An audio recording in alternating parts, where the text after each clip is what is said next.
special Mother's Day edition of USL Championship Soccer. Inside Talon Energy Stadium as Atlanta United 2 has traveled north to square off against Bethlehem Steel FC. Alongside Devin Kerr, my name is Neil Rule. Happy to have you with us wherever you may be watching around the world. And Devin, these two sides coming in after a good run of play, both are struggling, but for different reasons. For Bethlehem Steel, you take a look at their recent results, and outside of the Indy 11 game, which they did get played off the park, they've struggled versus teams below them in the playoff line. That wasn't the case earlier in the season. So momentum to be had versus Loudoun United. Unfortunately, that slipped away at the last minute in extra time. Jerome Sinclair with an excellent equalizer. You take a look on the other side of things, though. Atlanta United 2. To be fair, it's been a bit more poor. And, Nashville game, opening goal, they gave it away. Will Vince got involved there as well. And it hasn't necessarily been them getting out in front. It's been staying out in front. Multiple times this year, they've been able to get that early goal, only to watch it fade late. They need to find some sort of momentum and rhythm, make the other team chase the game. As we take a look at our players to watch, here's a guy that can create some momentum in a flash. Mishi Galina, 2 goals in 2 minutes against Loudoun. He's lightning in a bottle. He was part of the run of that 3 goals against Loudoun United, but again, unfortunately, defensively, they couldn't lock it up. He was an outside midfielder last year in the 4-2-3-1. They've moved into this Ernst Tanner system that's a 4-4-2 that allows him to explore multiple positions on the field and create a lot more relationships. He's not isolated as much, so he gets to go forward, have a bit more fun. You see it with the flat balls in behind the defensive line, also can venture out, allow runs in behind him, and it's give him the opportunity with more chances in the final third. That's what they're looking for. You're going to see a team with Galina and everybody else around him that get to step out of their comfort zone, and when they get it right, it is sky's the limit. Galina, the leading scorer on the season for Bethlehem Steel. On the other side for Atlanta United 2, Joseph Samuel, a guy who's a familiar face to the Bethlehem fans. Actually scored the inaugural goal for ATL UTD2 in the 2018 campaign, and it was weird how it worked out. 10 goals and 37 appearances for the U18s at the YSC Academy that didn't really matriculate into the relationship they wanted to with the Bethlehem Steel or the Philadelphia Union. He's come over, hasn't had the greatest run, but still room to develop, room to step up, room to compress his pro career. 2 teams separated by 1 point in the table. We will get you the 11s, and we will kick it coming up next.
Welcome back to Talon Energy Stadium, just moments away from the opening kick.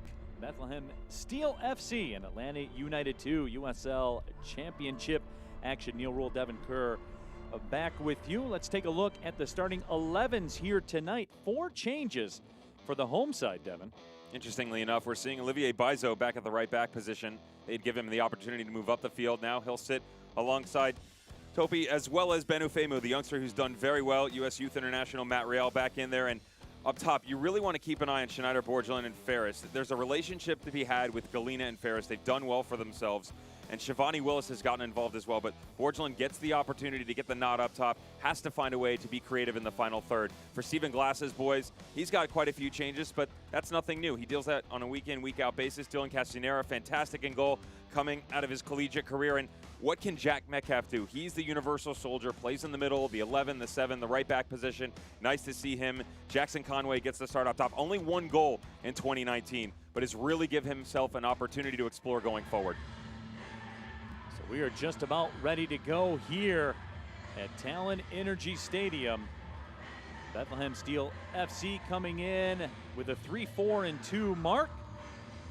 Atlanta United 2 on their way in with a 3-5-1 mark, and we are underway here in Chester, Pennsylvania.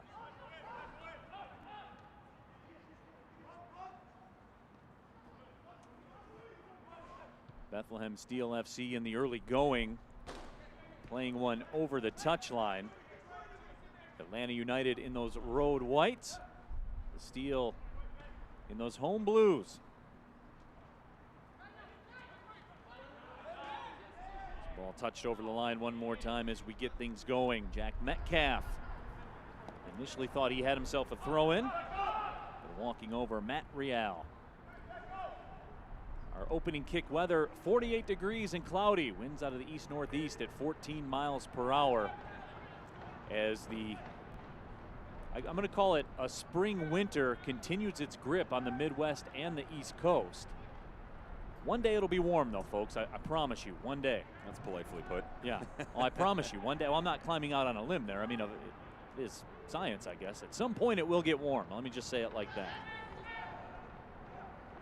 ATL United 2 with the possession. They send it back to the keeper. Dylan Castanera getting the start for Atlanta United 2. Played his college soccer at Columbia, broke the Ivy League record for career goals against average, a minuscule 0.51. You're going to win a lot of matches when you're only giving up a half a goal a game. I'm not a big math guy. Yeah, with all due respect to him, and he is a fantastic goalkeeper, Kevin Anderson's squad is always defensively stout. It's kind of like making the jump to the USL level and getting that accolade under Bob Lilly. His teams just don't give up goals, and you know he's still a great talent, and had an opportunity to see him last year. He was a guy who was highly scouted by multiple organizations, and he ends up in a great program that, you know, to be honest, good chance to move up, and that's just not saying because of his development, but there's room to be had for growth in the guys above him. The number 2 and 3 spot are kind of shaky. Metcalf, the target, he touches it inside the 18. Atlanta United 2 going to work in the early going here in the 3rd minute. Having the possession, Lawrence Wyke sends it across to the left side. A little too much mustard on the hot dog, and it's over and out. The throw-in coming up for Bethlehem Steel. Just underway here in Chester, Pennsylvania. Not a lot of flow here, Devin, to the first 2.5 minutes. There won't be. Opening 10 minutes. It's Sunday. We're tired. You're trying to figure things out. More importantly, you know, guys just trying to figure out a way to get into the rhythm of the match. You'll see that opening 5-10 minutes, much like the goalkeeper, Thomas Romero. Guys trying to communicate, barking orders, finding the appropriate position on the field, because you can scout all week long, but until you step on the pitch, you don't necessarily know where are the vulnerable points. Where are you going to push the pressure to try and expose the other team? Borgelin up along the right sideline, had it for a second, it was taken away, and you were talking about Thomas Romero. He's 18 years old, the youngest goalkeeper ever to play in a USL regular season match in 2017 with the Rochester Rhinos at just 16 years old. Devin, you're a former pro. What's that like when you step out on the pitch at 16 years old? And you're going against guys, they're playing for money, they're playing to eat. The first look it's a bit overwhelming, and it's difficult not to play mind games with yourself. You come out, and especially at young age, 16, 17, 18 years old, and you're playing against these pros, and you kind of look up and go, do I really belong here? Is this the right spot? But once you get into the flow of training, you gain a bit of confidence, you feel right at home. And we have to remember, all the variables that people talk about are pretty much out the window once you step onto the pitch. Same playing ground, 11v11. It's just how do you express yourself? And a lot of these guys struggle with that, but you know, Romero hasn't necessarily been one, getting a good opportunity with the Bethlehem Steel to continue his growth in this beautiful game. He will be opposed by Dylan Castanera, as you saw on the screen. Castanera with a clean sheet on his resume this season. Right side attack now for the Bethlehem Steel. Along that right sideline, making a run to that side as that ball's touched over the line and out.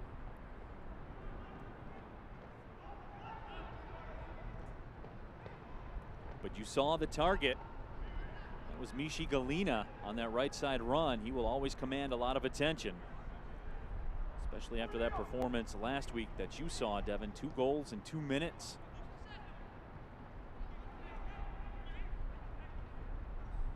.50 ball headed ahead by Steve Kingay. So Kingay set it ahead, and now Bethlehem going to work.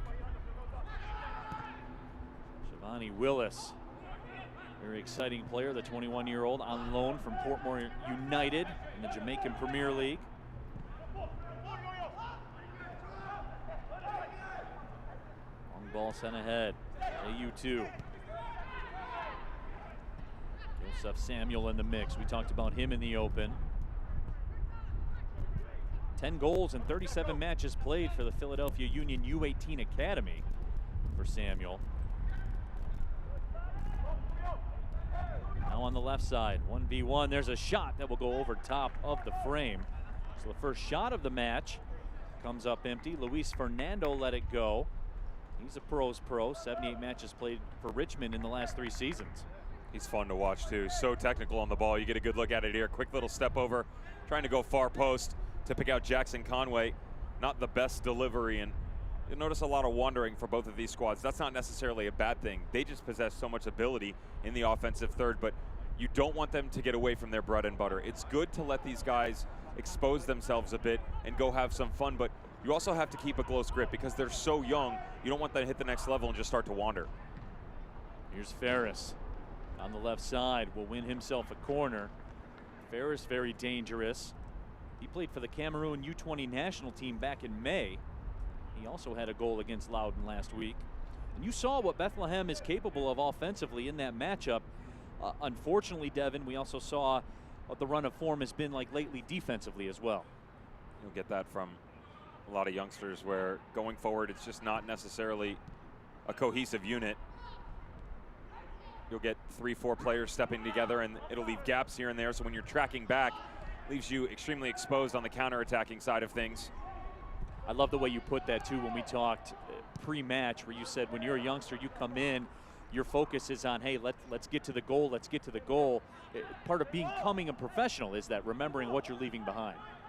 And that development all comes through, it truly is experience, and people can say, oh yeah, that's easy, but I'll give you an example on the defensive side of things, since we've already made the reference offensively. As a former center back, 12, 13, 14 years old, you really start diving into technical things tactically. And so you're moving forward and it's, okay, let's play a high line and everybody wants to step up together. So you get your back line, you all step up. But if you're stepping and you're a center back, who's going on your left, who's going on your right? If you're playing a 4-back system, is your center back with you? If your center back steps out, where's the holding midfielder help out? Are you gonna tuck in and allow someone else to rotate over? Those aren't things that you're used to. Right. At the age 11, 12, 13, that's athleticism. You just go beat guys. So when you start to make those steps, it's very similar when you get into the pro ranks, where you have academy kids, 16, 17 years old, trying to deal with the same issues in a growth process. Conway sends that one ahead, looking for Samuel. Taken away at the last moment. Ajamoy Topi, the first Jamaican senior national team call-up for the CONCACAF Nations League qualifying back in March. Always a big moment in a player's career. Put that country flag on your chest. The way he's been playing, continuing his tutelage under this organization. Don't be surprised if he does get the nod for the Gold Cup come June. Atlanta United, too, dominating the possession here in the early going. They've had it most of the time. Good reversal back to the right side. Fernando makes a move. Dropped it off to the top of the 18. The foul is called. And this will be a dangerous setup here for Atlanta United, too. And you talked about that freedom that the players have. You see Luis Fernando all over the pitch. It doesn't matter really what side, he'll run out. Makes it very difficult to track, and as he cuts across. Who accounts for the runner? Who's occupying the space in between the one stepping over in that three-man game, and then who's going in behind from where Fernando left? And that's all about communication. It's all about the process of just trusting the position you've been put in.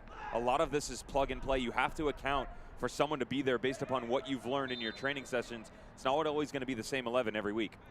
Jackson Conway over with Mikey Ambrose. It looks like Ambrose will take it. He curls it towards the back post, and it's flicked on and out.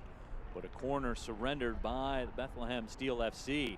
Mikey Ambrose, kind of a late addition to this 11. He's one of the guys from Atlanta United just struggling to break into that 11.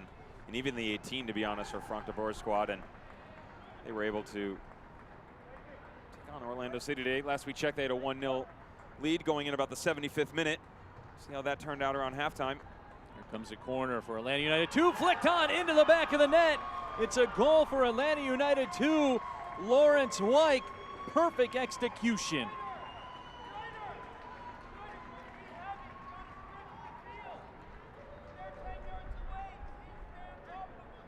How about the ball into the near post? Set pieces have become such a vital part of the game. We really saw other squads being exposed in the World Cup in 2018. Every manager around the world, no matter the level, took notice. You get a good look here. Jack Metcalf on service. Distribution to the near post. Romero on the goalkeeper the entire way. Lack of communication. You have to be a commanding presence in the box regardless. The man from Bolton gets a great run just inside the 6. Excellent flick to the back post, and the visitors are on the board early. So Like puts Atlanta United 2 on the front foot with the goal in the 11th minute. And we'll see how this impacts things. But really, Devin, a just reward for the type of possession Atlanta United 2 has had to start this match. Stephen Glass will tell you that they would like to really dictate the rate of play to their opponents. And you will see them on the ball a lot, like to maintain possession, switching side to side, very patient in their actions. Very similar to what Atlanta United does. And regardless of age, goes back to that talking point we were just referencing of how it doesn't matter if Jack Metcalf's playing right back, center mid, Luis Fernando's up top or on the outside. You have to trust the guys that are being put on the team sheet with you, even in set piece opportunities, and we saw that. Great execution. Bethlehem Steel give up a sloppy corner as Ben Ofemu played it back. The keeper Romero unable to track it down, so another corner coming up for Atlanta United 2, who just put one in off of the set piece. This time moving over Mikey Ambrose from the left side.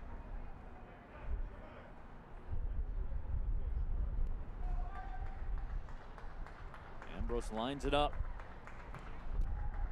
curls it towards the back post again, and this time Romero gets a paw on it to pop it away. Good slide tackle will stop a potential counter. Bethlehem Steel. Big match between these two sides, separated in the table by just 1 point. As we mentioned in the open, both sides coming in struggling a bit, and that was following a very good run of play.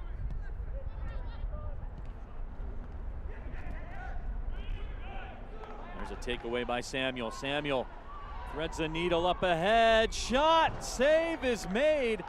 Boy, Romero had to get vertical to get a piece of that offering from Jackson Conway.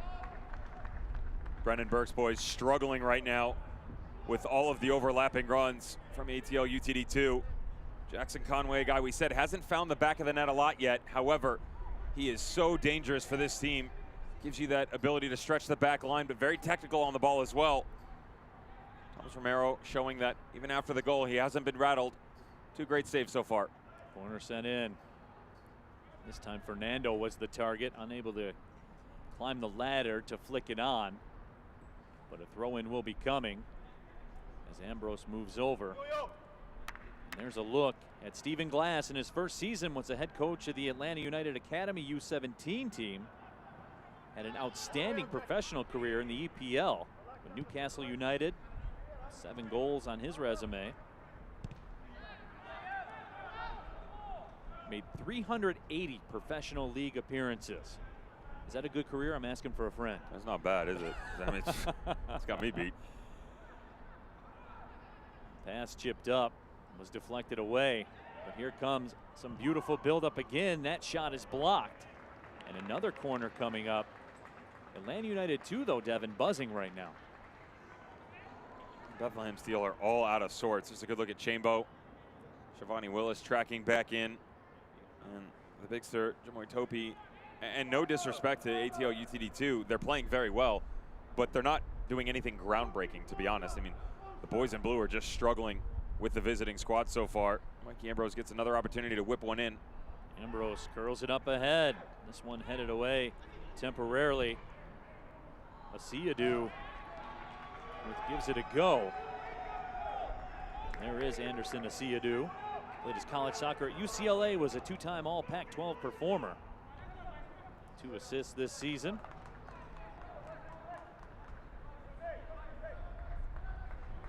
Thomas Romero put the boot to it. Romero's committed to Georgetown. He'll play some high-level college soccer. Siadu is a good one. He's someone who has the most interesting background with his upbringing. We'll dive a bit deeper. Here come the Bethlehem Steel with a right side attack. The cross sent in, diving stop made. Left-footed shot is blocked as well. Boy, Shivani Willis gave one a go, but the door was closed by Dylan Castanera. You got to feel for Shivani Willis. This is a guy on loan from Portmore United out of Jamaica. Last week, hit the post, 2 great saves by the goalkeeper, always being in the right place. Unfortunately, can't finish at the right time. Another good representation of that momentum he's building on the offensive side of things. Starting the year, sat in that holding midfielder role next to James Chambers. Brandenburg said, you know, we sat down organization-wide and felt that the best position for him would be an attacking midfielder role. They brought him in as a substitute 2 matches ago. Got the start last game versus Loudoun, and getting another opportunity to continue that growth. Good representation of what he's capable of. Joseph Samuel thought he won himself a throw-in. The official disagreed. Samuel's been very active here in the first 16 minutes plus. Atlanta United 2, almost a 60-40 edge with the possession. And that's with the goal lead. Steve Kingay on the right side. Now stepping through is Ferris. Ferris crosses over, loses his footing, but maintains the ball. Ferris taken down, and the whistle sounds. That'll be just outside the 18. But here comes a dangerous setup now for Bethlehem Steel FC. A couple of the Atlanta 2 players were complaining that felt like they got ball just outside the top of the box. Brandenburg telling us Ferris has such a massive ceiling. It is a foul. Siadu does not agree, but when he comes over, the shoulder lead with the shoulder. Yeah, if he holds off a bit and just reaches out, he probably gets away with it. Unfortunately, that big bruising body, referee sees first. So this free kick will take place just outside the line on the 18 in the corner. Curled in right on frame, and the grab is made by Castanera. Not a lot of difficulty on that free kick attempt.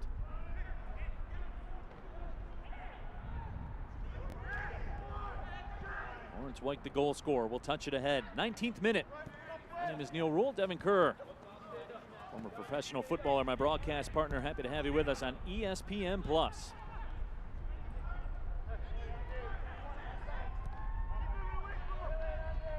And United 2 now with some space on the left side of the pitch.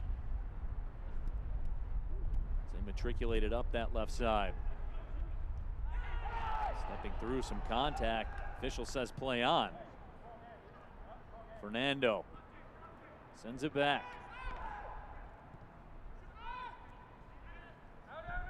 Atlanta United 2 will regroup. Try the right side.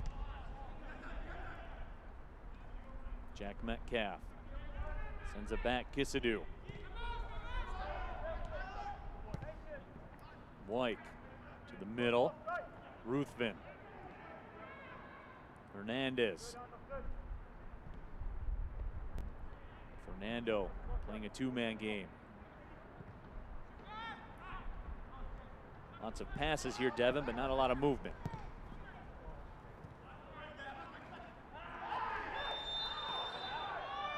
Luis Fernando taken down and the whistle sounds. James Chambers, the captain, will be issued a yellow card.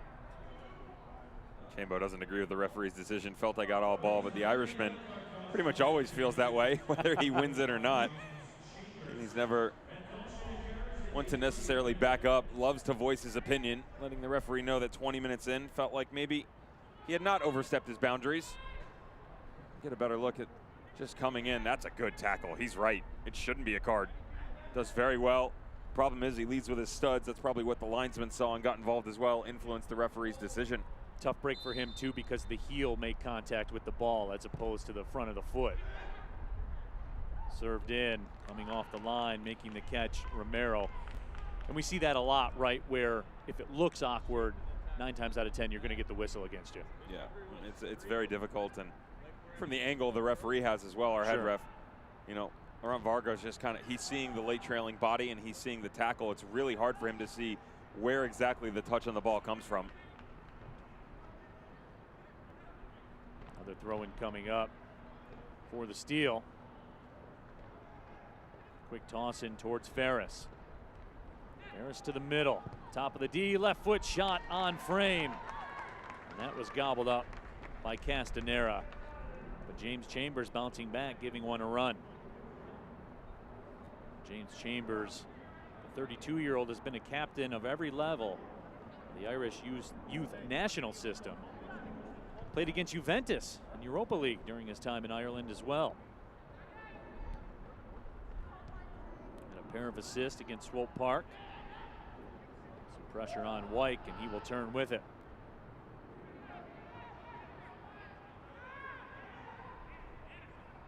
'22nd minute. 1-0. Atlanta United 2 with the lead. Lawrence White the goal off a corner in the 11th minute. Samuel turns. Here comes Luis Fernando to the middle. Not a lot on that touch with the left foot. Here comes Chambers again.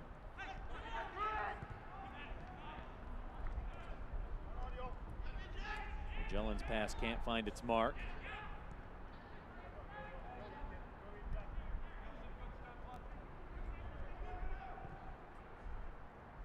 Making a run through the middle is Conway. Can he catch up to it? No, he cannot. As Romero again off the line. Thomas Romero has been very active. He's been forced to be very active here. Jackson Conway trots back. 26 goals in 21 matches started for the Atlanta United U17 Academy team. That'll put you through the system. Finding the back of the net at that kind of rate.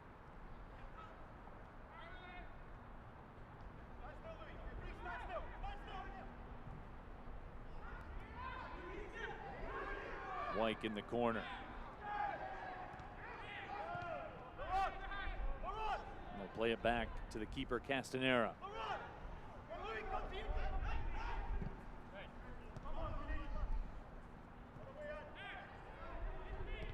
Atlanta United 2 very deliberate over the last 30 seconds.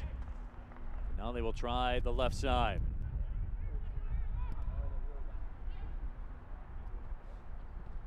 Cross sent in. Samuel was the target.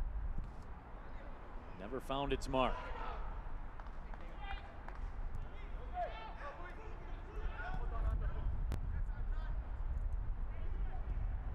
Atlanta United 2 continuing to dominate the possession percentage. Here's Ferris.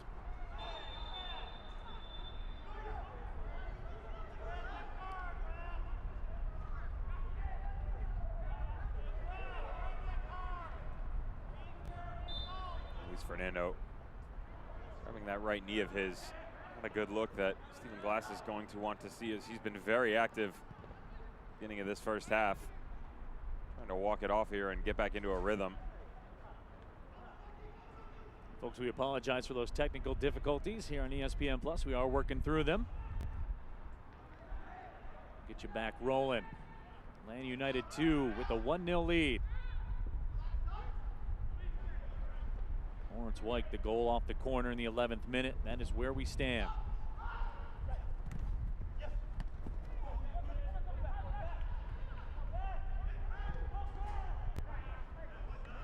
The ball sent over the line. It'll be a throw-in coming up. So Devin, just about 25 minutes into this one, as you take a look from your chair, what have you seen so far? Massive amounts. It's really interesting, the movements from Atlanta too. Quite impressive, to be honest. So pretty much the only thing constant is the goalkeeper in the back four. Joseph Samuel on the right side is staying as well. Jackson Conway, Luis Fernando, Jose Hernandez, and Kisadu are having a field day. And I mean that in the sense of positionally, Laurent's on the left, Luis in the middle playing the 10, and Jackson up top. But if you keep an eye, Jackson will drift to the back post. Joseph is going to occupy the 9 up top. Hernandez moving side to side, allowing Kisadu to cut in and then overlapping out on the left. Asiadu is sitting. He's definitely sitting in the holding midfielder role to make sure that they don't get broken down through the middle of the field, and you've seen that. Most of the movement from Bethlehem Steel has been on the outside. It's been the ability to get into the channel, but it's very isolated. It's 1v1. It's a lot of Ferris running or Schneider Bergerlin chasing down. There's not a lot of 2- and 3-man games for Bethlehem Steel, and they're struggling to find rhythm throughout this match. A lot of it is because of the possession. If you notice the high line as well, Atlanta United 2 is playing 60% of this game inside the Bethlehem Steel half, so it's very difficult for them to break out and then maintain that high line to push back. Constant pressure as well when you talk about that back line moving up into the offensive half. Every step is measured. Kisadu, trickle one in on frame. It's funny as well because they're not exactly playing a high press with Atlanta 2. They've just occupied a more finite amount of space on the defensive side of things for the Steel, and that's just hard. You know, it's a lot more movement, a lot more running if you're wearing a blue shirt, but it all comes down to communication. You know, your holding midfielder checks, where's the next run coming from? It's really easy to just look at the next pass. What you need to be thinking is, if this goes here, where does it go? It's like a chess match. You know, you play this one, where's the second, where's the third, where's the fourth? Ferris the target in the middle. Willis finds Ferris. Ferris measures it with the left foot. Will send it wide of the right post. And maybe, Devin, we're seeing a bit of the other side of all of that possession, right? As you continue to not have possession of the ball, the impatience grows offensively. Sometimes you'll see a try from 30, 40 yards out that you might not necessarily, if the game had had a little bit more flow offensively, you might not have gone that route. You can look at it from two schools of thought as well. One is Ferris just now, 28 minutes in. It's selfish. I don't consider that if I was in the coaching position, and here's why. Yes, you have the overlapping run from Matt Real. However, your goal scorer up top hasn't got a lot of touches on the ball. I don't mind that in the opening 30 minutes of a game. Right. When we're 85, 86, 87 in and it's still 1-0 and you've got that free ball to play in to get the ball back across the 6, then you play it. But when you're in this spot down 1-0, let him have a go. Metcalf curls it towards a penalty spot. It's popped high in the air, and Samuel able to track it down. He works back to goal. Samuel makes a spin. He's dispossessed. It's taken away by Steve Kingay. Kingay clears it out. 4 goals last year in the Estonian First League. Spent some time with the Cameroon U17 national team. His last start came against Indy 11 back on April 20th.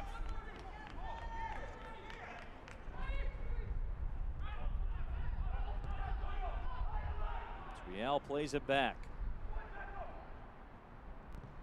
Famu slides it over to the keeper, Romero. Romero has been busy.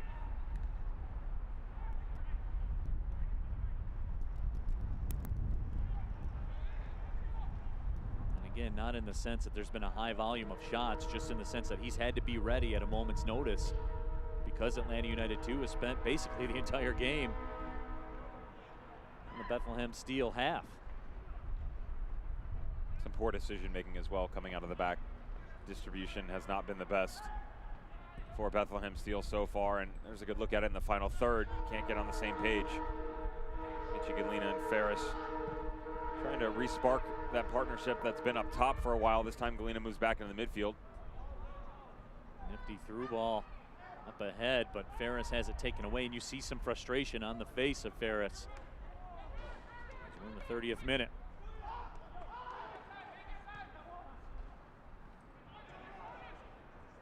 Stepping up, making a play defensively was Wyke. Slides one up ahead. Here comes Jackson Conway, 1v1, sends it wide of the goal.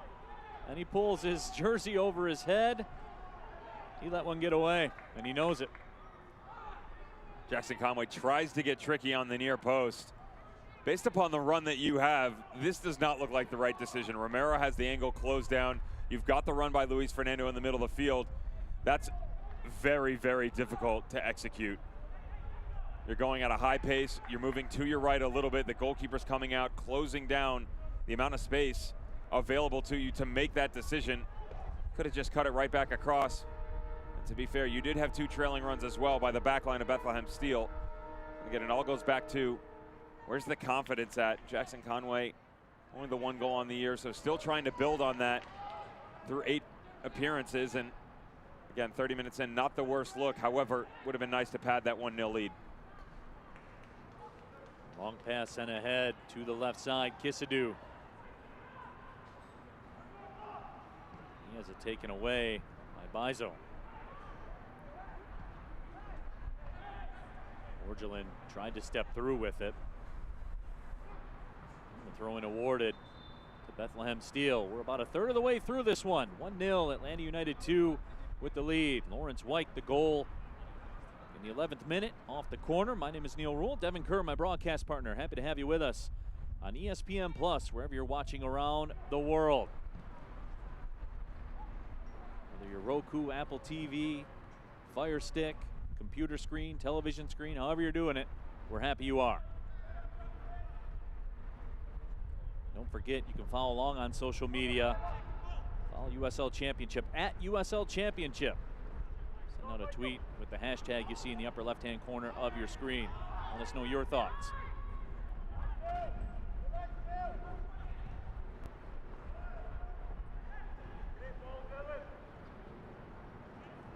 Atlanta United has dominated the possession really from the opening whistle.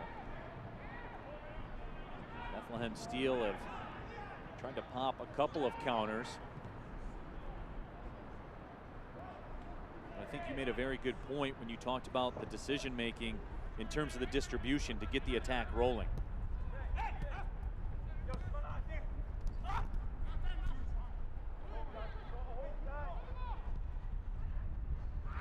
Towards the middle, and a card be issued here.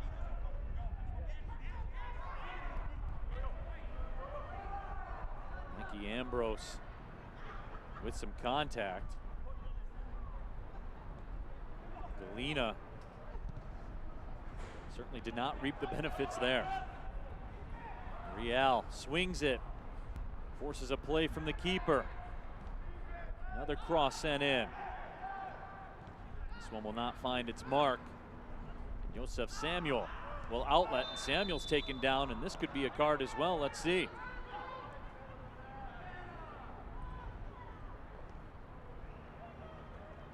It's King Gay getting involved now. Another guy there. Still wondering what's the best fit for him. Played the marking back position, moved him outside, tucking him inside now. Alongside James Chambers. And you have to remember, you cannot understate the age of these guys and how young and difficult it truly is. 17, 18, 19, 20 years old, regularly finding their way into the starting 11. But it does go to show you what this organization feels and that they're truly have bought in to the process. They have enjoyed some success past 2 years dealing with the struggles against Louisville City in the playoffs. There was a nice playoff win for Bethlehem Steel on the road, Highmark Stadium, going to penalties versus Pittsburgh Riverhounds, able to get the victory. Just looking to continue on a bit further here, and there is a bigger picture for them as well, because it's not just this game, it's not just the next 90 minutes, and it's not just the playoffs. They're looking to funnel these guys into the Philadelphia Union. It's always nice in the transfer window when you don't have to go out and spend on free agency and go get guys from other squads, because they're right here as your homegrown players. You just make the phone call and send them on up. And Coach Brendan Burke guided Bethlehem Steel to the first postseason victory, its highest postseason seeding as well. He has walked in and done the job. There's no question about it. If you don't believe me, look at the results. Just about 35 minutes in. Atlanta United 2 continuing that possession. Jose Hernandez will send it back. Asiadu wings it to the right. Jack Metcalf makes a run. And a throw in coming up.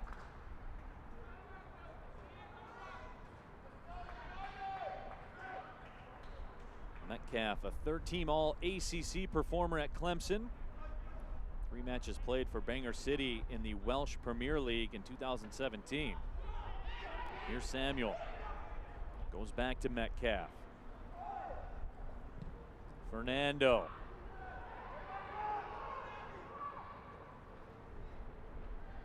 Bizo will throw that one in. Olivier Bizo played a match for the Philadelphia Union last year.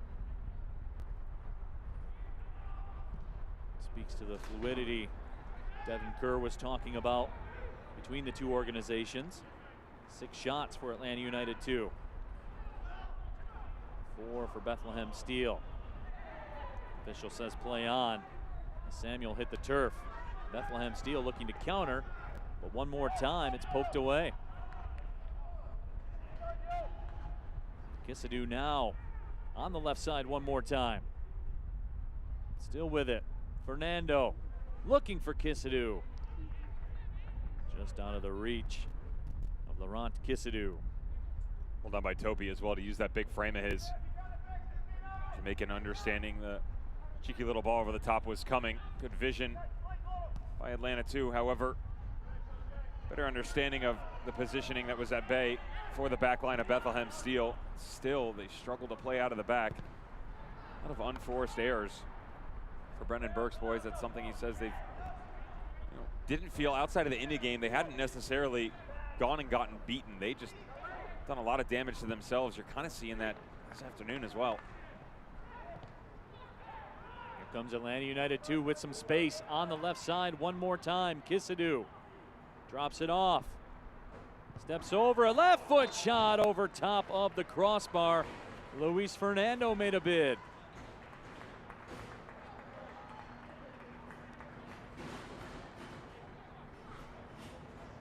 This is the man who's been so active in the middle of the field. Kisadu initially just leaves it for his brother in arms.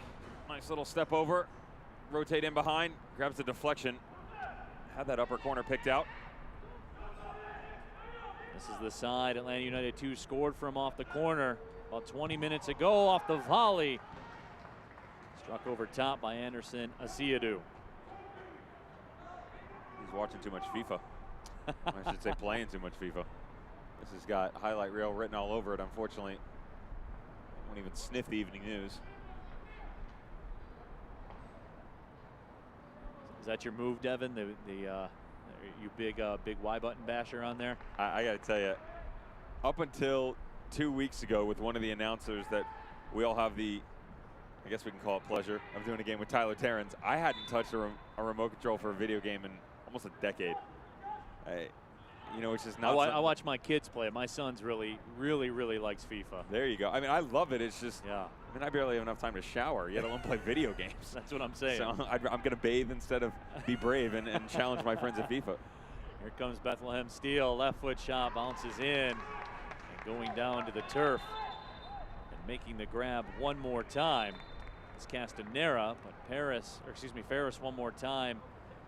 Very effective. Jose Hernandez down on the turf.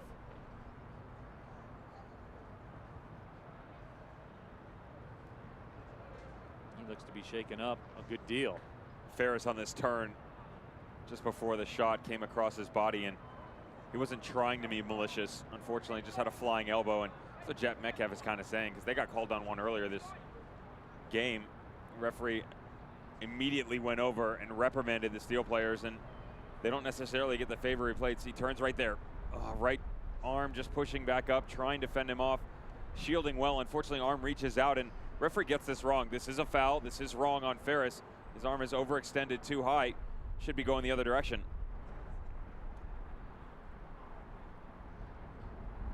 Hernandez right now checking for blood. Good shot there by our camera crew. You saw the nose pushed up by the edge of the elbow. Those are the worst, man. The eyes are probably watering up right now. Just trying to shake it off. You're convinced it's bleeding, even though it's not, but it feels like it is.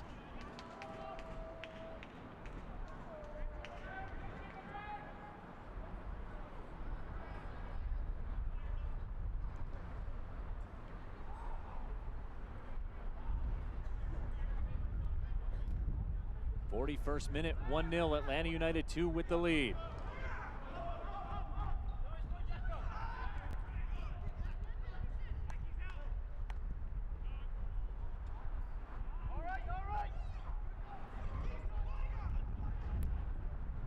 Throwing coming up for Bethlehem Steel.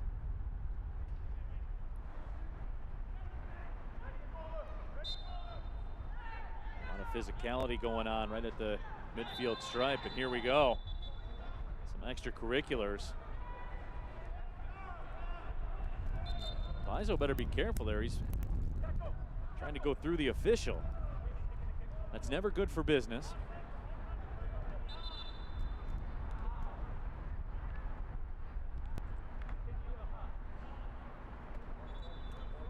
Let's take a look back, and you see some very physical play spilling over after the whistle sounds. He had extended his arm similar to what Ferris did to Kisadu, and he shoves in behind. Paizo says twice, 3 times you're in trouble. I don't know about that. I didn't even give guys one chance. You kicked me, I was coming right after you.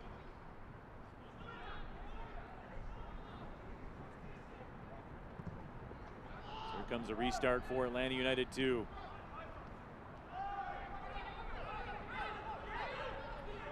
Real was the target, but instead playing it away, Kinge. He will win a foul call. You're Brendan Burke, you're just hoping. Yeah, it's been a lot of start and stops over the past 5 minutes, but has dulled down their ability to maintain possession a bit, take out some of the steam that has been this offensive prowess of the visitors over the course of the opening 40 minutes. You can nick something right before halftime, grab some momentum, regroup, and then come back out. James Chambers sends it inside the box, and it's headed out. Kinge does well to keep it. Shivani Willis will drop it back.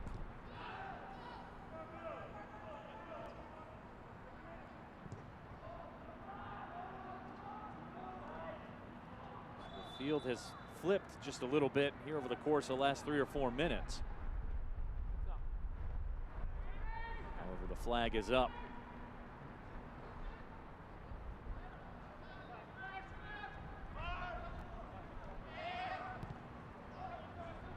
Metcalf will drop it back.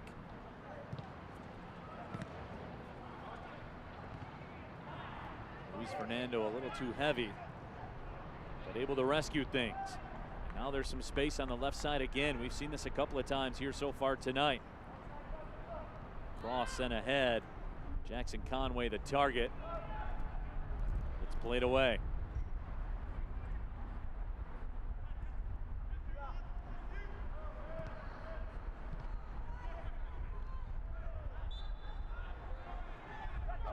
This time Fernando will win the foul call.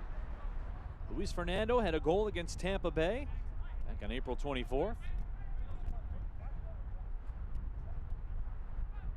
Jose Hernandez, who made his MLS debut last year against Real Salt Lake on September 22nd. Gets things rolling again, and he has it.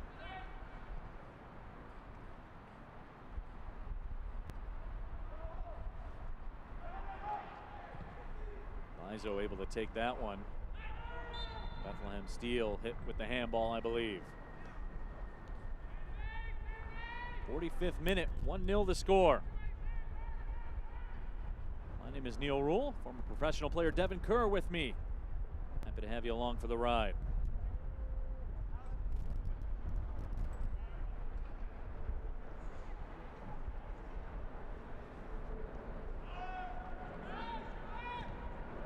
Atlanta United 2 with just about a 65-35 edge in the possession.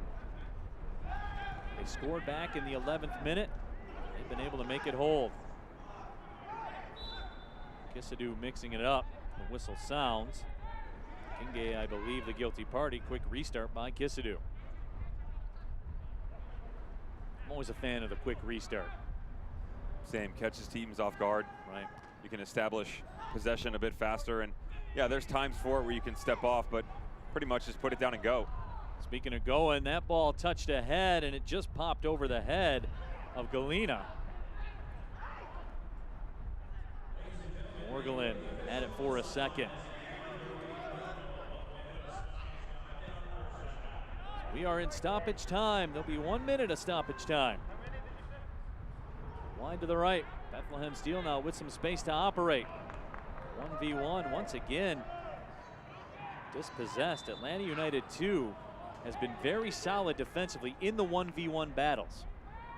They've also been better moving all together. You know, it's not what I was talking about. It's not 1, 2, 3 guys. You see everybody interchanging, everybody playing a higher line.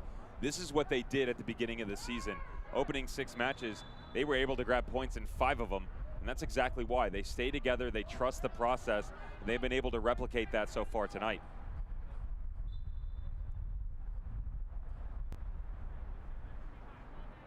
Castanero will put the boot to it, and the whistle will probably sound shortly thereafter. Now we have a player down on the pitch.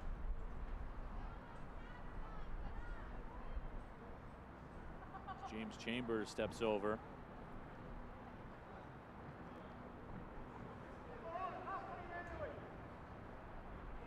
Kissadou back with it.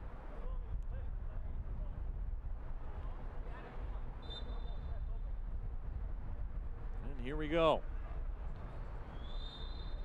Castanera puts a boot to it. The whistle sounds, and we are through 45 minutes of play.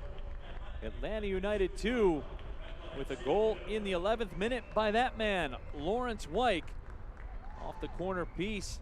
That is the difference. But Devin, a just result through the first 45. They held the possession and they finished the play. Lovely ball movement, excellent play, and you really have to give credit to the midfield and more importantly the front 5. I mean, it's not 2, 3 guys up top. Hernandez, Kissadou, Fernando, and even Jackson Conway. We didn't see a lot of looks from him, but he's given them the opportunity to expand a bit further, playing a high line and a lot of space down underneath. Bethlehem Steel, Brendan Merck, they are going to have a very interesting conversation at halftime to try and find a way to counteract this squad in the second half. Absolutely. So we will take our first halftime break. Bethlehem Steel FC will play from behind in the second 45. Atlanta United 2 with the lead, 1-0. We'll be right back with more. This is USL Championship Soccer on ESPN+.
1-0 Atlanta United 2 with the lead over Bethlehem Steel FC. We will cross the bridge and get you to the second half of action in just a few moments. But before that, let's take a look at the happenings and goings-on of the USL.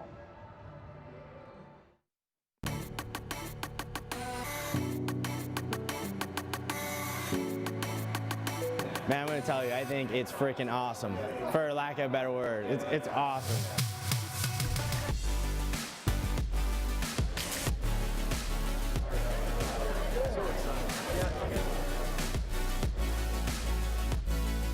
We would like to formally welcome you to the League One for 2020. Yeah.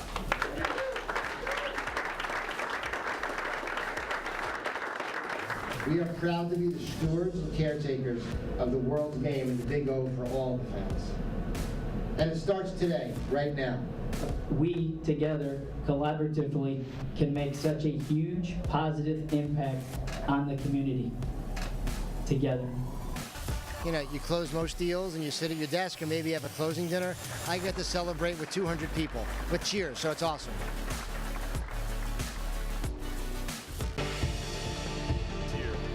Breaking in, Kasim! Oh, what a save by Matt Pickens! Got a run from distance, and it's a goal! Goes with the left and in. And what a save for Van Ogle! Here's a chance for Kasim, and puts it in!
Through 45 minutes of play, Atlanta United 2 with the 1-0 lead over Bethlehem Steel FC.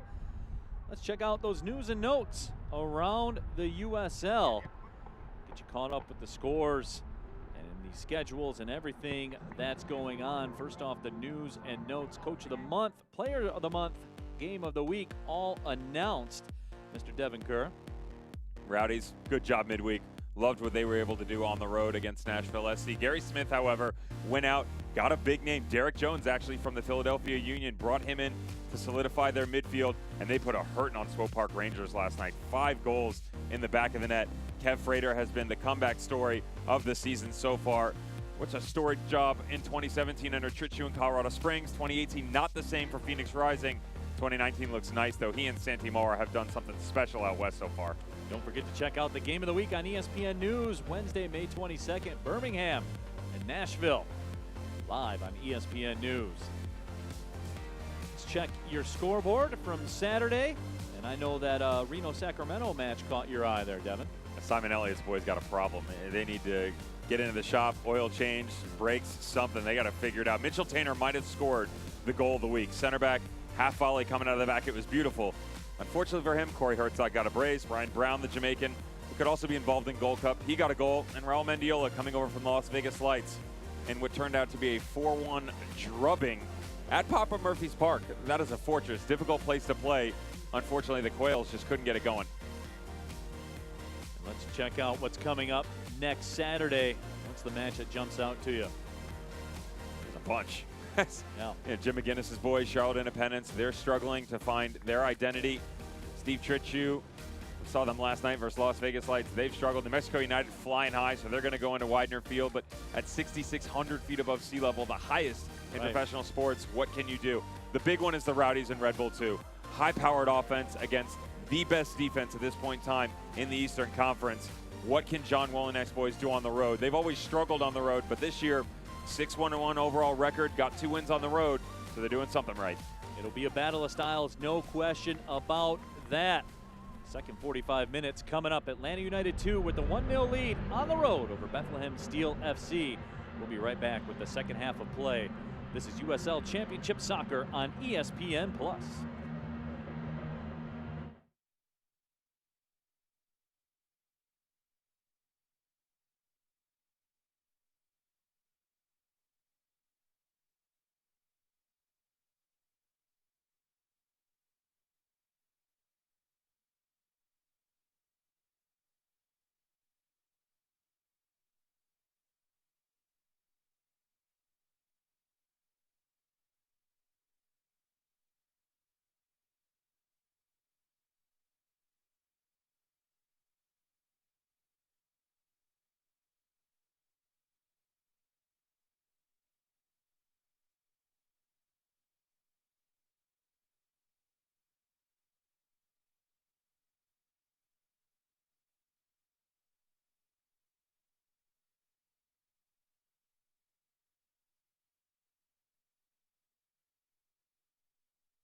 Atlanta United 2 with the 1-0 lead over Bethlehem Steel FC. Let's take a look at the best that the first 45 minutes had to offer. Atlanta United within 11th minute goal, and that is the difference so far. But Devin Kerr, when you look at what happened during that first 45 minutes of play, it's all a byproduct of the fact that Atlanta United 2 had the ball 66% of the time. Massive. And they made movement with it as well. It wasn't just, kind of standard back and forth type stuff. They made some nice movements into the final third. Good ball to the back post on this one by Mikey Ambrose, and just couldn't finish it off. And Ifumu had a long opening 45 minutes, quite struggling. This is the goal, 11th minute in, and we said Jack Metcalf, what could he do from the right back position? How about from the corner? Nice ball into the front post, good job. Lawrence White, he's just over 6 foot, gives you every bit of it. Poor marking and even poor decision making by the goalkeeper, to be fair. Romero should have come out and really got his hands on this. He did follow it up a few minutes later, much better in his decision making, some solid saves. This was the tackle by James Chambers, and to be honest, the referee got this wrong, because when you take a look at Slower, he comes through, and it's because he studs up, and I understand that. You have to take care of the attacker. People are going to disagree with me. I'm okay with that. I got stuck in a lot of times like that. I didn't get carded. I didn't even get a foul blown on me. James Chambers, it's the other direction. That's fine. Ends up in the book. And as long as he stays on his P's and Q's, he'll be fine in the second half. This is the last one. And you question it at first from Jackson Conway, because there's not a lot of angle. It's pretty much closed down. From our side, it looks fine, but that's what he's looking at. That you got to get that around the goalkeeper. Very difficult to do. And he has the trailing run by Luis Fernando in the middle box. You cut this across, it's 2-0.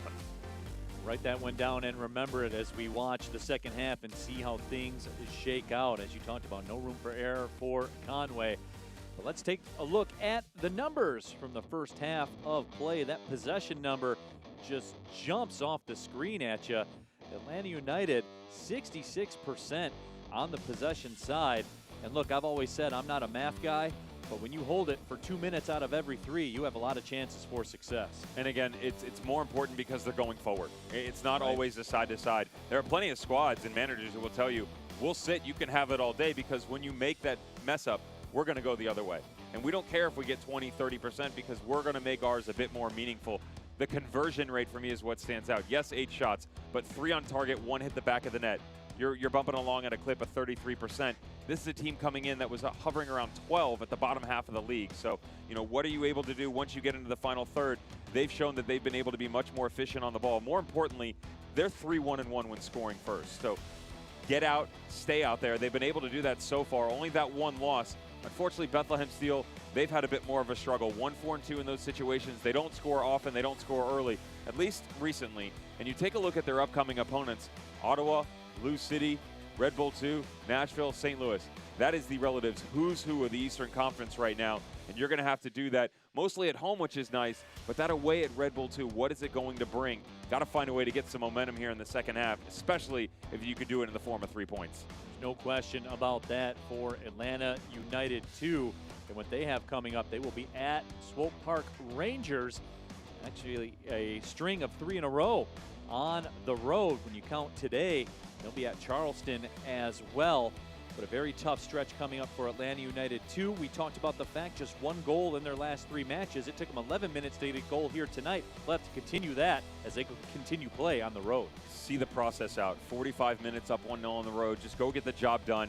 Really thought Swope Park Rangers had kind of done better for themselves on the road, or excuse me, at home against Lou City. Grabbed the late one, 3-2, but they got absolutely belligerent last night against Nashville, and they got smoked 5-1. So a good chance for them to go on the road to get another 3 points. But more importantly, go into the dressing room at halftime, calm everybody down, because it started to slip away just at the end there. Not of a massive amount from the home squad, but it wasn't overarching like we saw in the opening 40 minutes. Regroup, go see the job at hand out. Bethlehem Steel a little late coming out here to start the second half. Jack Metcalf adjusts that captain's armband.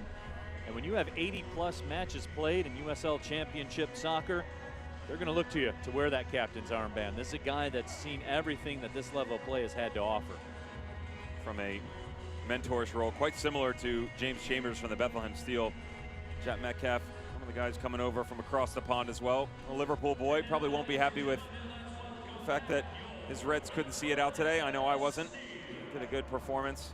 Got 3 points. Unfortunately, Man City stepping out and they take the title. Well, you and I both are Liverpool guys. There are bigger fish to fry, my friend, coming up at the beginning of June. We'll get there. It's right around the corner, and no question. Bright light, Mohamed Salah steps back into the lineup, so that was good to see. Jack Metcalf helping steer this team in the right direction. Someone else who hopes to get an opportunity alongside him on a regular basis, Will Vint coming on. So that's the first sub of the evening here at Talon Energy Stadium. Neil Rule, Devin Kerr with you as we get ready to kick it and start off the second half. So Will Vint was signed by Manchester United. Over 3,200 minutes played for Manchester United's U15, 16, and 17 side. So he has definitely gone through their system at pretty much every level.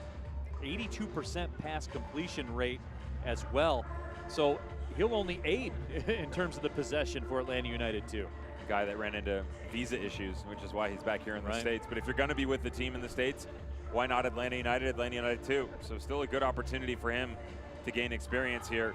Just keep an eye. He does tend to get lost from a positioning standpoint at times, and he has picked up 3 yellow cards already, and sometimes he has to play catch up, and that's why he's ended up in the book. Remember, you hit the lucky number 5, you have to serve suspension, so opportunity for him to get 45 minutes under his belt, but try and keep a clean sheet in that department.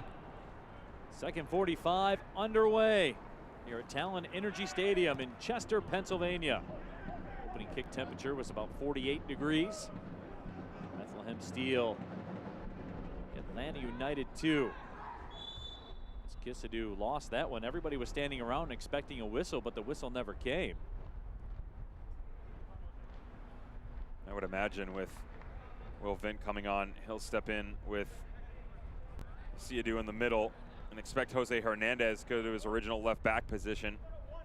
Venezuelan primarily coming in that 2 spot on the left side, probably tucked just underneath Kissadou. Laurent very active in the first half.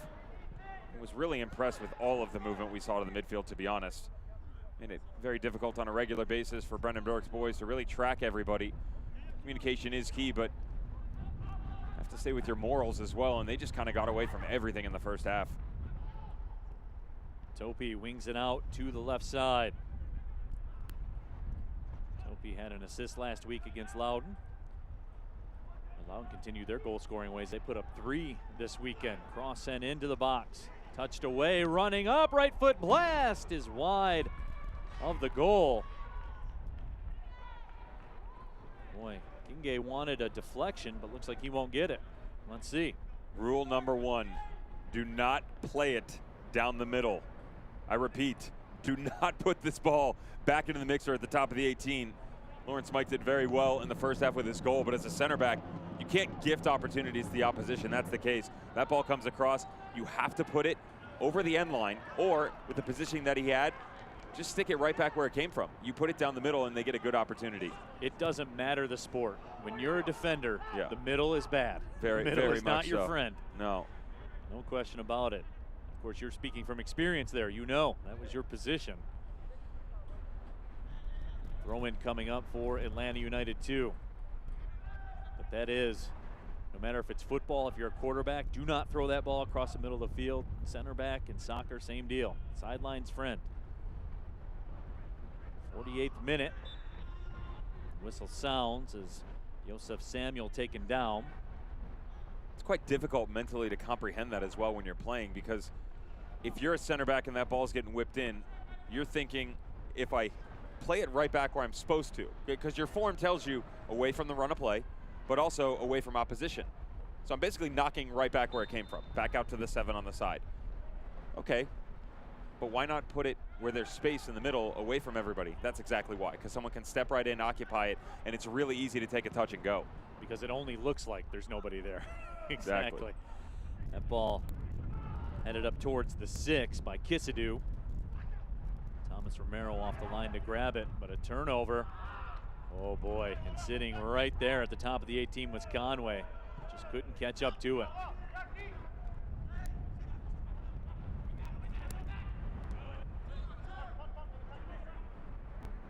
Here's Kissadoo again. Turns around. Jose Hernandez. Gives it up to Bethlehem Steel. Now making a run. Galena. Won't catch up to it.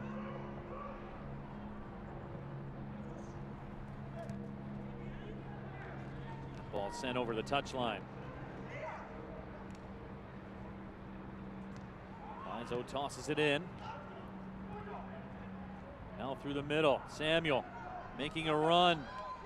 Fernando ahead, his cross. By that time, Bethlehem Steel had recovered defensively.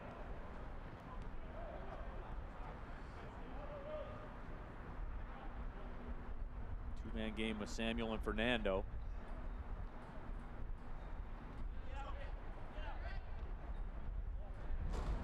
Throw-in coming up for Atlanta United 2.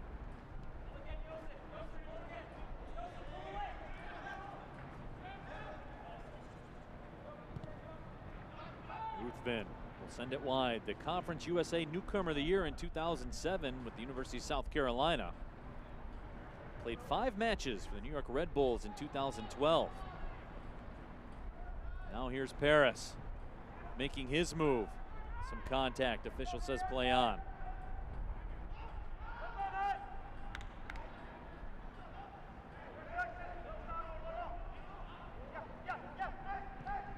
Turning with it.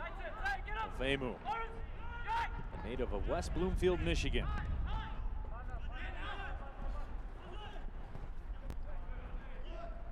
Femu started 9 matches last year for the Bethlehem Steel FC Academy.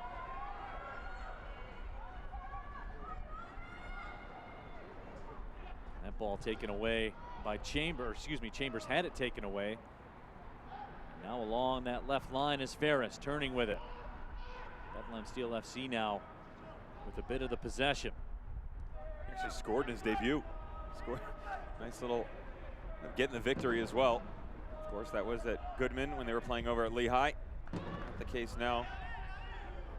It's a good opportunity, though. You know, a lot of sports, you kind of wonder what it's like when you don't necessarily have the perfect atmosphere. And I'll give you a couple examples. One, we'll start with Bethlehem Steel.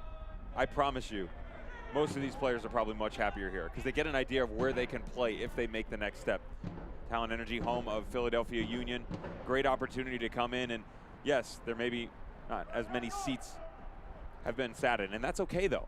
You get a chance to experience the pro routine for the Union organization, because they are pro top to bottom for Bethlehem Steel, but you look at the guys that you're trying to become. Absolutely. Had a similar conversation, a gentleman who works with the Miami Hurricanes organization, and I said, you know, don't these guys want their own stadium? You know, what did they like moving from the Orange Bowl? He said they love it at Hard Rock. They like it because they know the Miami Dolphins play there, and they get an opportunity to see what it's like at the next level and to go play for them. No different than the Bethlehem Steel and the Philadelphia Union. That ball sent out wide. Galena has it, trickles through towards the line. Castanera goes down to a knee to scoop it up. And I would think that would be the case if you're a youngster that's up and coming. You want to experience that whole professional routine from top to bottom, from walking into the stadium, the locker room, the facilities, everything that goes along with it. You want that, no question.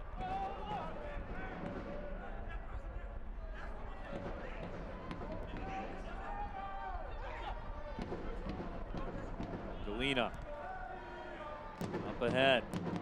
Bizo turns along the line.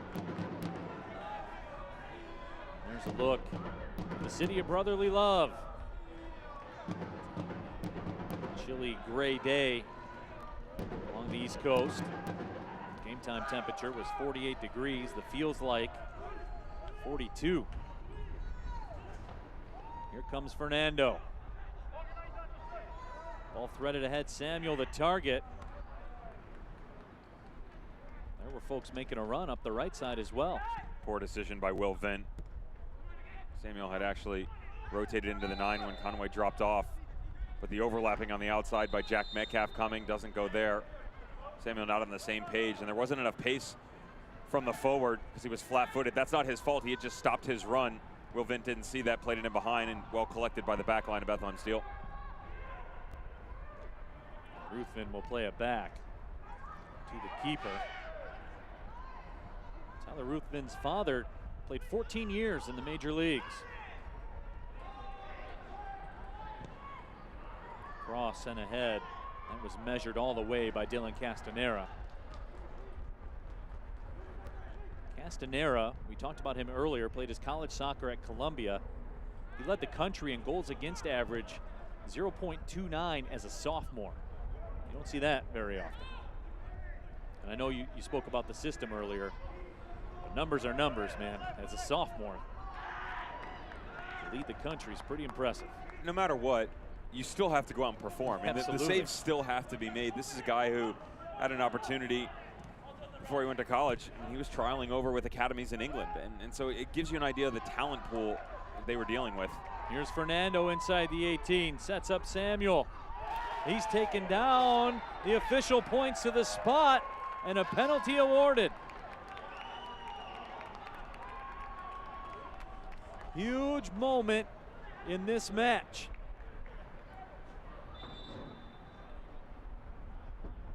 Jackson Conway on the turf. We'll get another look at it. Devin, what do you see? He initially plays the first one off, and it's right. It's the right decision. Jamoy Topi steps out of his line, tries to lay it back to Kisidou. Not the case. Gets a little touch, and it's actually the right leg on the knee that he catches him with. Jamaican oversteps, and what was interesting was when he goes down to ground, Samuel pops up, immediately goes and gets the ball. Kisidou wanted to hit it. Joseph Samuel immediately put that in arms and came over and said, no, I want this. I want an opportunity to score against my old club. Jackson Conway still down as the training staff tends to him. But in the meantime, a penalty upcoming for Atlanta United 2 with a 1-0 lead here in the 56th minute.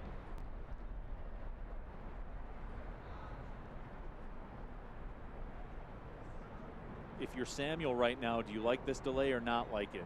Is it a situation where maybe you could think too much, maybe get too cute? Yeah, it is an opportunity in two directions where you want to make sure Metcalf's okay. Give him Metcalf. You want to make sure the back line when they move up is okay and make sure he's all right. And then you want to get a chance to regroup. This has been a very rocky start to the second half. And so good chance for the trainers to take care of their fallen comrade, but also regroup a bit, get a glass of water. The negative side is you're spot on. It's a mind game. This is a rough spot to be in general, yet alone the fact that you've now had about 2 minutes or so to think about it. Joseph Samuel in a bid to give Atlanta United a 2-goal lead, and he bangs it off the left post.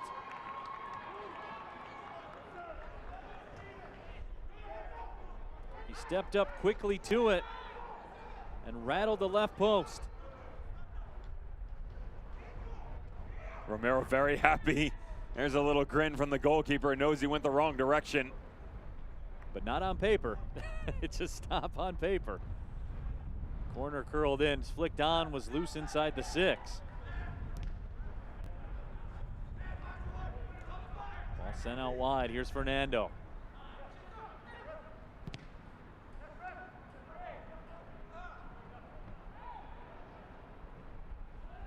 That one will trickle all the way through. Joseph Samuel rattles the left post on the penalty attempt. Bethlehem Steel FC given new life. Real sent it ahead. Whistle and the foul is called.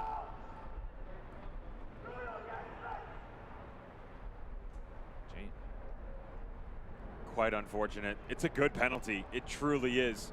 Sends the goalkeeper the wrong direction, closes his hips right at the last minute, hits it with his instep with pace, puts it in that bottom corner. That's just one of those half an inch the other direction, either ends up in the back of the net, or half an inch the other direction, ends up over the end line. Either way, Romero can thank his lucky stars because they're still in this match. So mark that one down. In the 56th minute, the penalty was missed.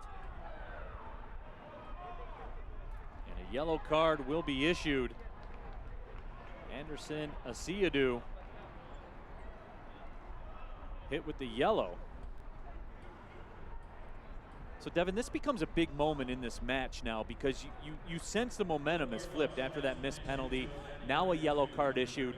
How will Atlanta United 2 respond over the course? This is a big 5 or 10 minute stretch right now. Slowly but surely they've started to get away from their bread and butter. We've seen that here in the second half. This time, Asiadu, much like we saw from the arm of Ferris, just some high elbows flying around today. That one a bit more uncomfortable than the others, at least on the negative side of things. And talked about game management, you know, your ability to come into the second half, you're on the road. It's very difficult in any league to go on the road and play. And the Eastern Conference is no slouch themselves. To be honest, probably a bit higher up on the difficulty scale. And now you're hitting the 60-minute mark, 1 minute, missed a penalty. If you're Steve Glass, how do you get them to respond? Played short and sent over top of everyone. It's a goal kick upcoming. It's where a good manager comes in. Stephen Glass understands that the boys are a bit rattled and maybe not the best technically on the ball so far. Some decision making has been poor. Will Vint has come on and really hasn't shown him everything he wanted to from the substitute. They've had some looks and he's just gone the other direction. Kisadu has faded from the match a bit. Luis Fernando was fantastic in the first half and he seems to be lost. And they're not out of the game though. It's not exactly like the Steel have been overrunning them. Just not the brilliant performance we saw in the opening 45 minutes. Brendan Burke will use his first substitution of the evening. Patrick Bowie comes in. Youngest player in club history to play a match. So the youngster comes in, as does number 47, Walter Cortez. So a pair of substitutions here, Devin, as the match is 2/3 through. Bit of adjustment in philosophy, perhaps. Cortez is a fun one too, very offensive minded. Actually came up through the Saprissa Academy in Costa Rica. He's had the opportunity to represent his country as well through the U17 and 20s, and another sort of a project player where you get a lot of guys coming out of Saprissa where they have massive amounts of talent. Marvin Loria from T2 comes to mind as well. And how do you nurture that? You take a guy who has so much athleticism and then you have to now mold him into a system. That's kind of what they're dealing with Walter Cortez. But another one of those guys like Amici Galina, like a Shivani Willis, who can give you a look on the defensive side of things, but also move him into a 6, move him into 11 or 7 on the outside as well. So a bunch of different pieces to play with for Brendan Burke here in the second half. The crowd begins to get involved at Talent Energy Stadium. Energy turning up just a little bit. Olivier Bizo to toss it in.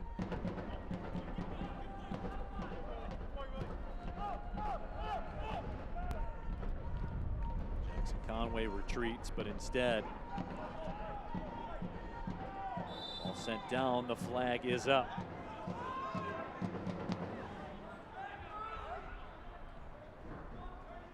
Patrick Bowie getting a chance to showcase his talents. The Schneider-Borgelin experiments continues on. The lab's going to be some longer nights there as they still figure out how to push him to the next level. Patrick Bowie, the youngest player to appear for the Steel. 15 years, 3 months, 13 days. I could barely read that. He's playing in a professional game. I think I had just learned to tie my shoes at 15, to be honest with you. I was probably going the Velcro route before that. Oh, yeah. I'm still doing the Velcro route. You kidding me? And these kids get the luxury now where, I mean, I had 9 million laces learning to tie. They can just slip their boots on now. Quick little tie and go.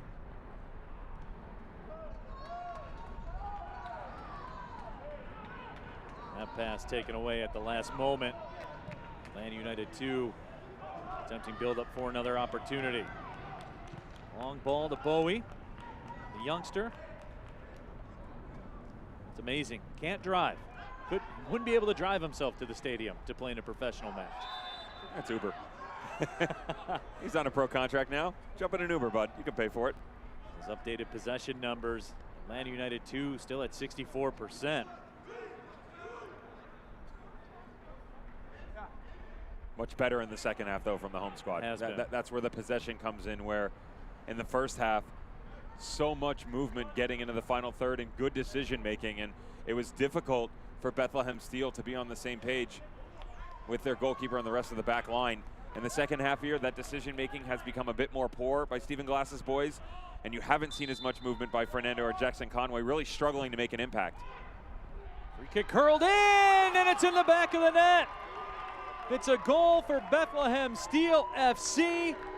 Jamoy Topi does the deed. We are level at 1.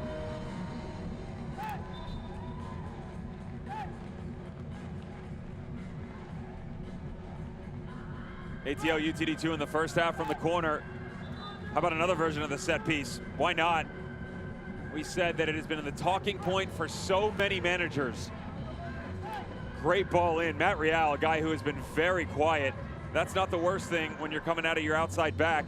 Just shows you offensively they struggle to get him in. Nice ball to the back post. You question the marking on both sides.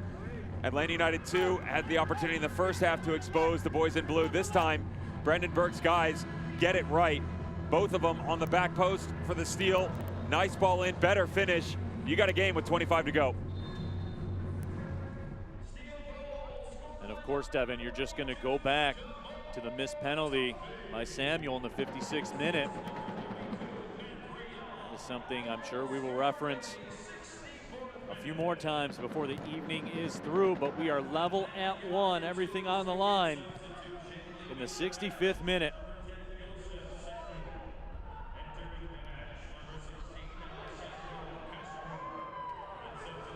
Here comes Fernando with it, drops it off, left foot shot, the save is made. Jackson Conway couldn't find the net.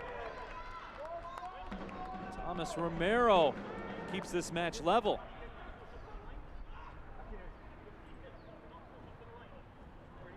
Things opening up. Here's Fernando again. To the middle, Alessandro Castro, who just came into the match. Drops it off. Siadu had it taken away. Here come the Steel up the right side. Patrick Bowie. Nifty little pass to Paris. Paris 1v2, steps through, right foot shot over top of the bar.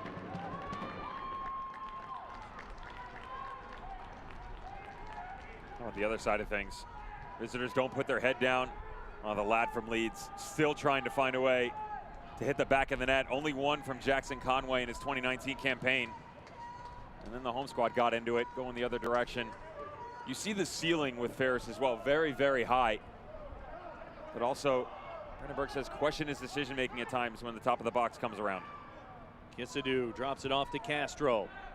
Now they'll try the right side. Cross sent in, headed over top of the frame. Away we go. Boy, Laurent Kisadoo couldn't do exactly what he wanted with it.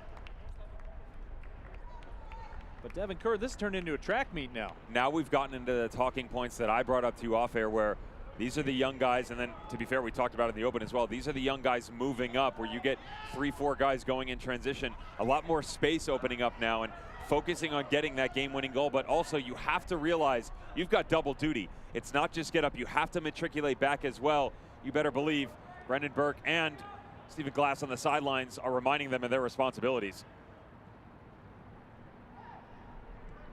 The pace is fast and furious. As you said, once the youth movement occurred in this match, we've been off to the races. Level right now. If this pace continues, we won't be for long. Fernando ahead to the right side. Cross sent in. Nobody on the other end. Hernandez gains possession. Just for a moment. Bizo. Now a long ball sent. Ruthven will play it back to the keeper, Castanera. Outlets to the right side.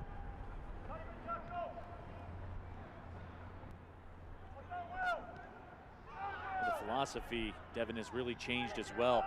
Much more direct style of play. Much more direct. They're actually sitting two midfielders now as well. Anderson, Siadou, and Will Vint playing deeper. Alessandro Castro, the substitute, has come on. He's occupying the 10 role in the middle of the field, trying to be the playmaker.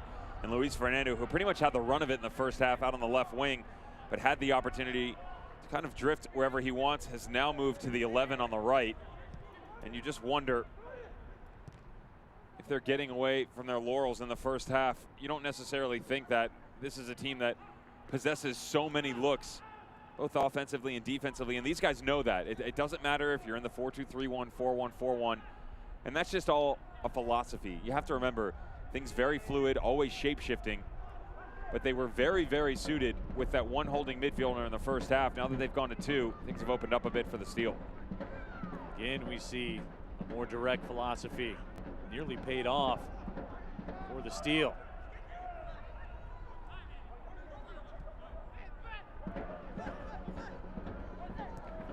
Come Atlanta United 2, trying to build more possession.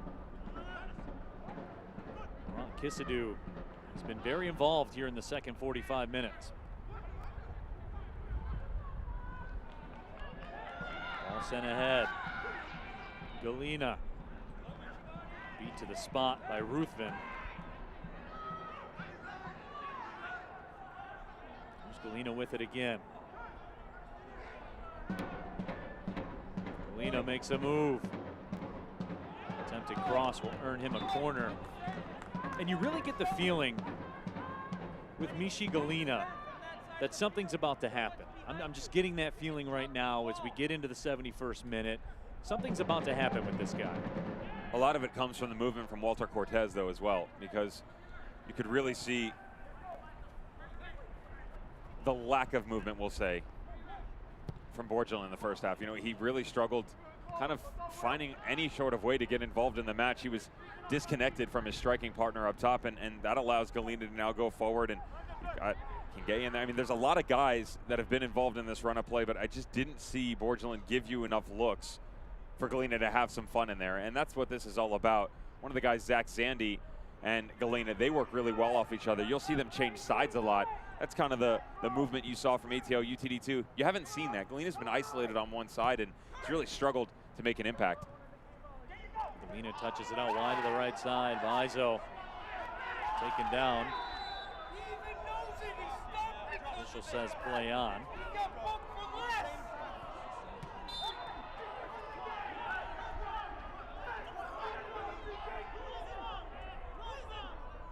Now some extracurriculars going on. There will be a substitution coming up for Atlanta United 2.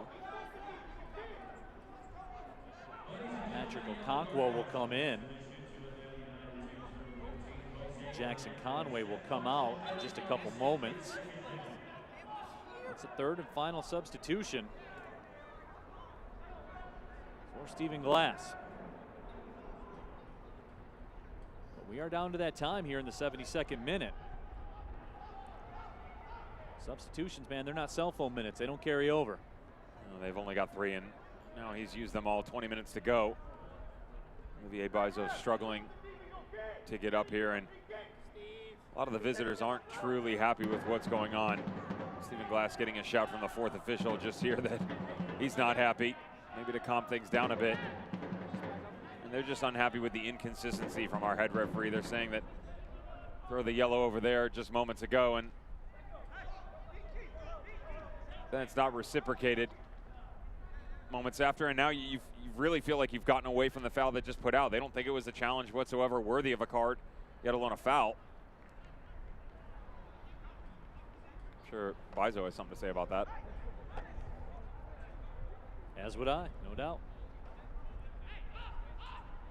So Real will tee it up. Here we go. Service inside the 18, headed away. Topi, the goal scorer, tried to track it down, but before that, another whistle. Benufemo had too much show and tell time in the middle of the box, right outside the 6. There's the elbow once again. I mean, the elbow has been the story of everything here in this match. Saw one from James Chambers. Shivani Willis got involved. Kisadu. Luis Fernando had one, and now Benufemo. There's the substitution you were talking about. So Okonkwo comes in. 24 matches played, 5 goals, was 3rd on the team for Charleston last year on loan. Just his 2nd appearance of the season for Atlanta United 2. Here comes some pressure. Bethlehem Steel.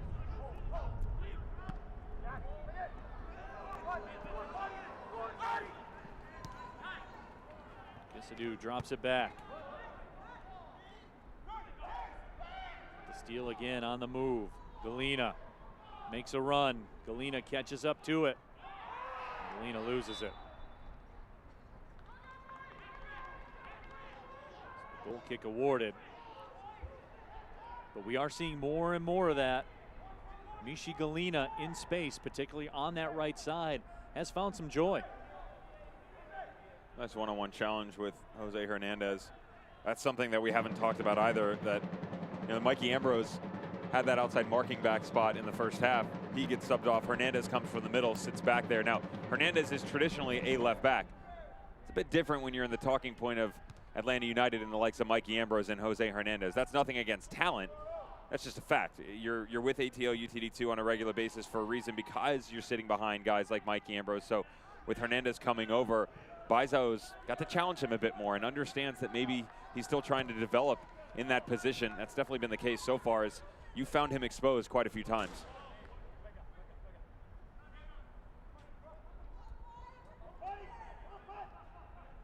"75 minutes in the books. We are level at 1. First half goal for Atlanta United 2. Lawrence Wyke off a corner. That would be the score going into the locker rooms. Bethlehem Steel FC leveling here in the second half. Jamoy Topi in the 64th minute. That is where we stand. Paris attempted to thread a pass through. It was taken away. Rule, my broadcast partner Devin Kerr, happy to have you with us. Within a point of each other in the table.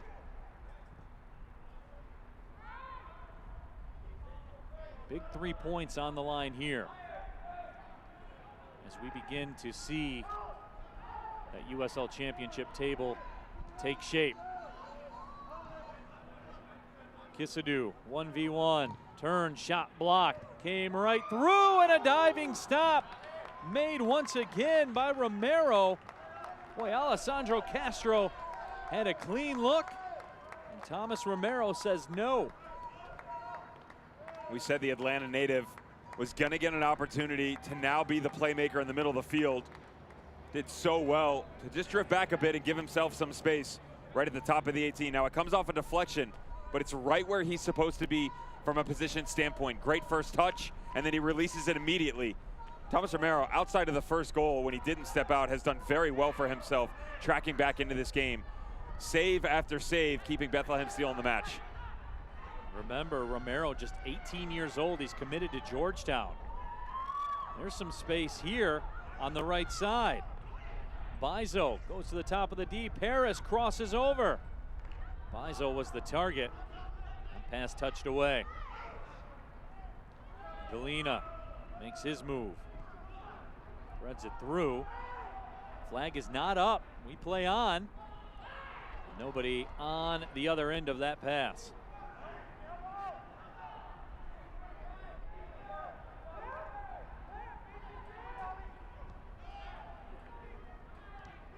Castro.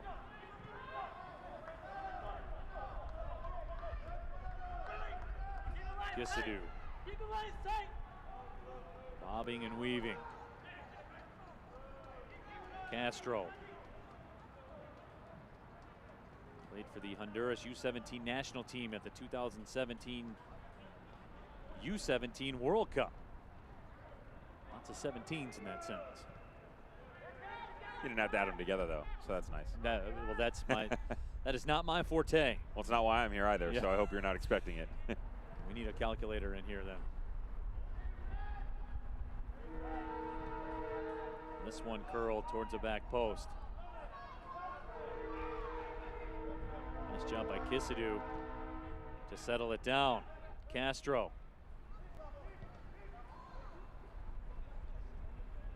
Castro's pass moved away.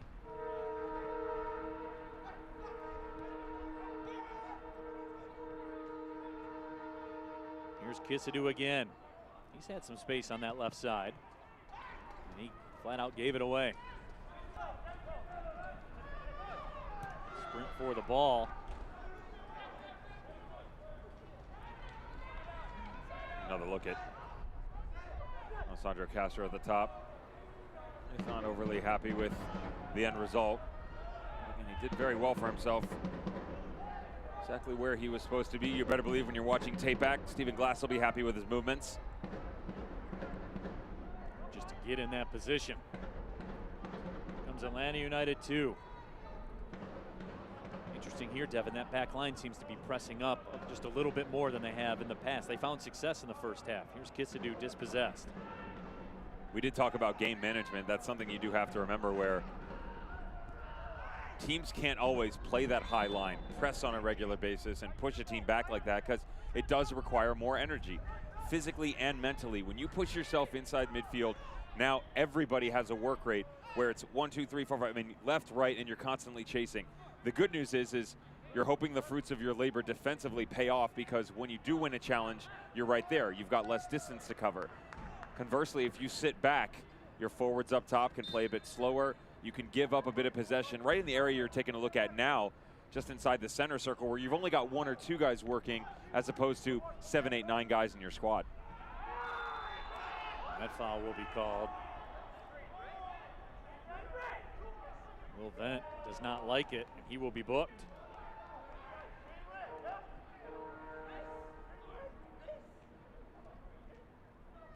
Will Vent assessed the yellow. And above that, this will be a prime opportunity for Bethlehem Steel FC.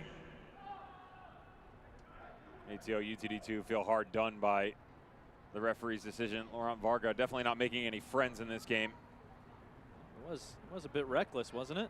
It's hard. Again, it's another one of those gray areas where rule book, you're wrong. Your rule book, you're wrong because you're coming in from behind and it looks like a scissor. The problem is, as a defender, you do get ball initially. Sent in towards a 6, coming off the line and making the grab and all tangled up. It's Dylan Castanera. He was in the mix with Paris. Paris, if form holds true from the evening, he probably caught an elbow in the head, right? That seems to be the story. Yeah, Ferris just carries that big line, and you know, Castanera does well. This is what you wanted to see out of Romero on that near post corner. You want to see him come out and go win it. Doesn't necessarily have to catch it. Castanera hasn't had many a question asked of him this game. But I said to you coming in, this guy has some big mitts. I mean, his hands are massive, and he's listed at 6'3". That's probably a bit kind, to be honest, but reads the game so very well. And one of the most difficult things it is for a goalkeeper to do is judge the direction and distance of a ball coming in. And whether it be from the corner or a long ball 30, 40 yards, much like an outfielder in baseball, to judge that accurately, the pace on the ball, how much precision has been put on it with regard to spin, and then where's it going to drop? Then you have to challenge guys like Ferris, who carry this big frame or are so athletic. Very hard to judge, but Castanera showing that he's continuing to develop as a goalkeeper. And oh, by the way, there's 10 guys in your box, all battling for position they have to look through as well. Now, it's an easy job. Anyone can do it. The fun thing is for a goalkeeper, though, is you get the luxury to throw your body around a bit more. You know, when I moved up my line as a center back, if that goalkeeper was outside the 6, I was coming for you. I mean, I promise you. Corners being come in, center back, I'm going right after the goalkeeper, but referees will shield them a bit more and give them an opportunity to go challenge and win the ball. Spoken like a true defender. The keepers always tell you the defenders get it easy, and the defenders always tell you the keepers have it easy. A yellow card goes to Walter Cortez. Cortez in the books here in the 83rd minute. 5th yellow on the night, and 4 of them have come in the second half. 3 courtesy of ATL UTD2. You just wonder the way things have gone. Steele worked so hard to get back into this. Rottenberger's going to make them bring it back. They worked so hard to get back into this game. The missed penalty seemed to be the massive turning point. And then they go get theirs from a set piece, 1-1. Immediately, though, Atlanta 2 responded. A couple good looks here and there, and feel like they've really regained a lot of the momentum, though Bethlehem Steel still having a few glimpses. Here's Castro turning with it, misfires, sending it over top of everything. But you pegged it, partner. 56th minute, Josef Samuel, that missed penalty changed the entire energy of this match. Bethlehem Steel FC really carried much more of the possession than they had in the first half, especially after that. Able to come through on the set piece, and that is where we sit. Here's Paris moving through. Pass lets him down. Here's Galena on the move. Galena still with it. He has it taken away. Direct ball sent up. Coming off the line is Romero to make the grab. To the 85th minute we go. We talked about what's on the line. These two teams separated by just 1 point in the standings.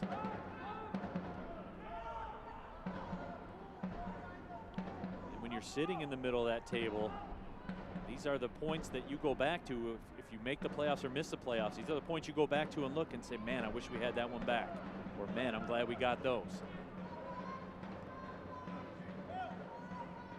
Hernandez.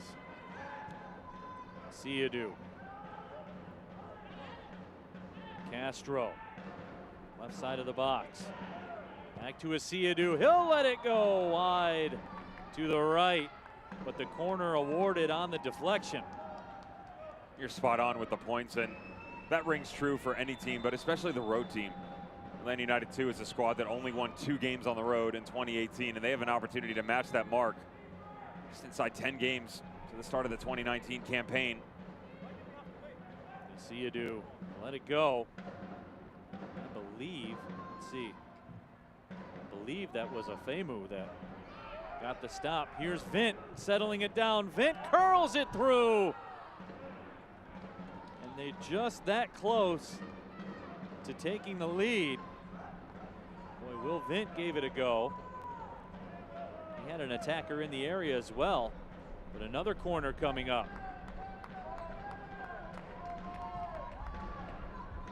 That one served in. Will trickle wide to the left. Atlanta United 2 with their 9th corner of the evening. Massive number, and good news is they were able to get 1 goal out of it. Bad news, haven't been able to replicate it. Sure. There's been some really questionable marking from set pieces and restarts by Bethlehem Steel. Another good look where the ball's hit right around the penalty mark. Here at Atlanta United 2, it's exactly where you want it to be. Attacker steps out, 3-4 blue shirts just standing around. Too lethargic in their motions. Galena up the right side again. Can he make that magic happen he had last week, where he got 2 goals in 2 minutes? He's been largely frustrated here tonight, as you can tell, as he kicks the ball into the advertisements on that right sideline. Paris made a run. Bizo, the cross, just out of reach. Good check in by Ferris there. You know, pretty nice. Shifting over, and then a good look at the substitute, Walter Cortez. He made a bid along that back post.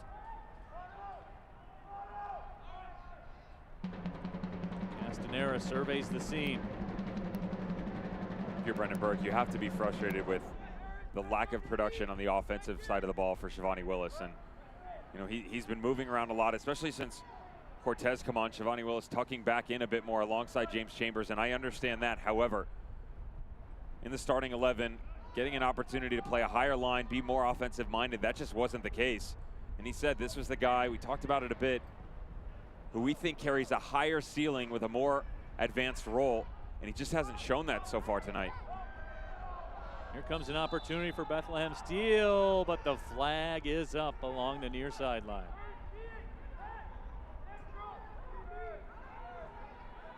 James Chambers disappointed.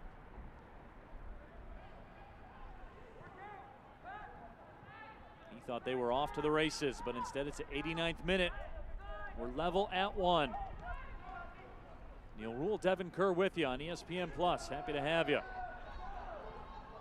Castro touches it ahead. Fernando, that shot is saved by Romero.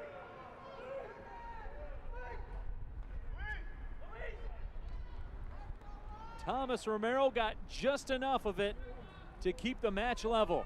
Gets a shout from the sideline. Luis Fernando read this so very well. Quite difficult to do from one deflection to another. Brings it across his body. Romero has been something else. I'll tell you, really giving his team an opportunity to not just stay on level terms, but go out and get 3 points. If it were not for him, this game could have easily gotten away from him.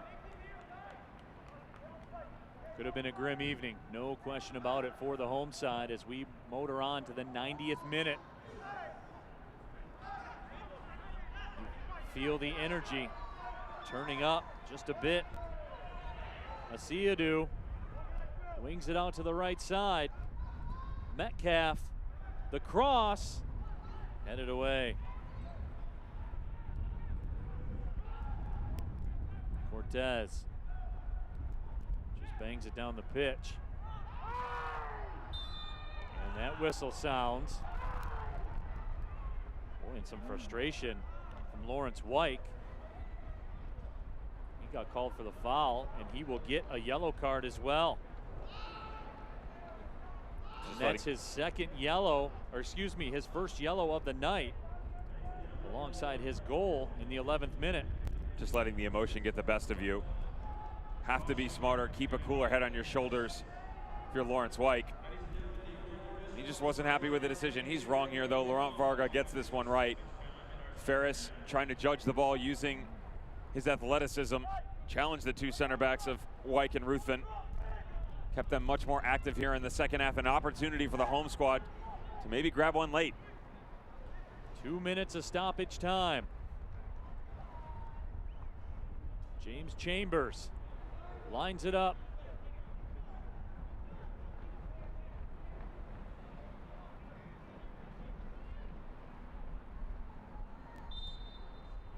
Chambers steps into it. Sends it wide of the right post. Good pace on the shot. The direction just runs a foul. Chambers felt he caught this one nice. It's a pretty decent amount of pace on it. Castanera following it the entire way, to be fair, and it is dipping right at the end. Not a lot of swerve, and that's what he was going for. Trying to throw the goalkeeper off. Well read by Dylan Castanera. Good point by you. Castanera was on it and tracking it. Getting down to the final moment of the match. Stepping through. The ball was loose towards the D. But Asiadu escorted it to the side. Now it's just played out. Bethlehem Steel FC trying to move quickly. Waning seconds of the match. Bizo, the cross. Headed up. Galena gave it a go for a second. There's a whistle and a foul is called. It's the final whistle. And we finish this match in a 1-1 draw. Bethlehem Steel FC and Atlanta United 2 here from Talon Energy Stadium. Good embrace of arms by the managers, and Lawrence White still trying to have a few words at the end of this match. Well fought out, and the way that things ran of it, Atlanta United 2 will feel hard done. Should have finished their chances in the first half, weren't able to do so. Bethlehem Steel get an equalizer.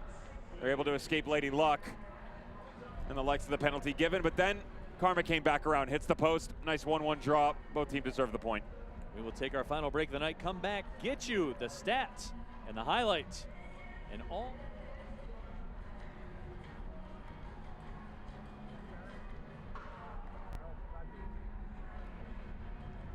Always a pleasure. I'll see you next week.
It's a point for each side here at Talon Energy Stadium. Bethlehem Steel FC level with Atlanta United 2, 1-1 the final count as we take a look at the highlights from tonight's match.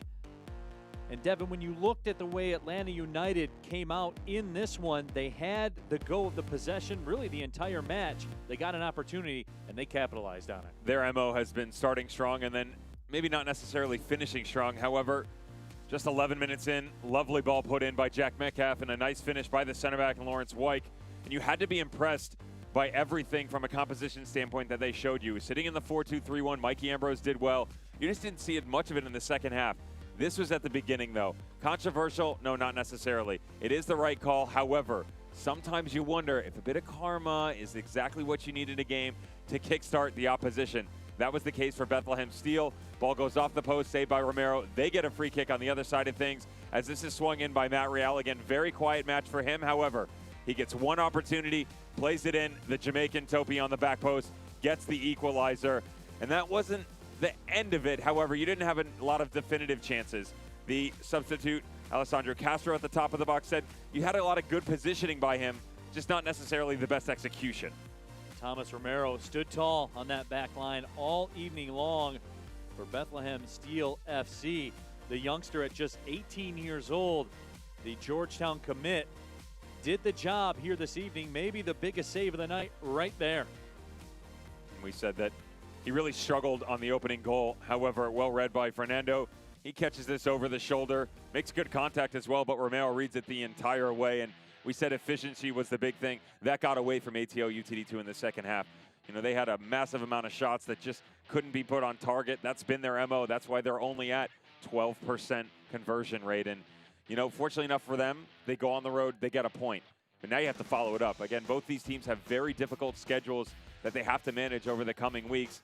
Bethlehem Steel, they did well. They showed character and able to fight back into this match. However, you've seen over the past 3 matches that they've started slow.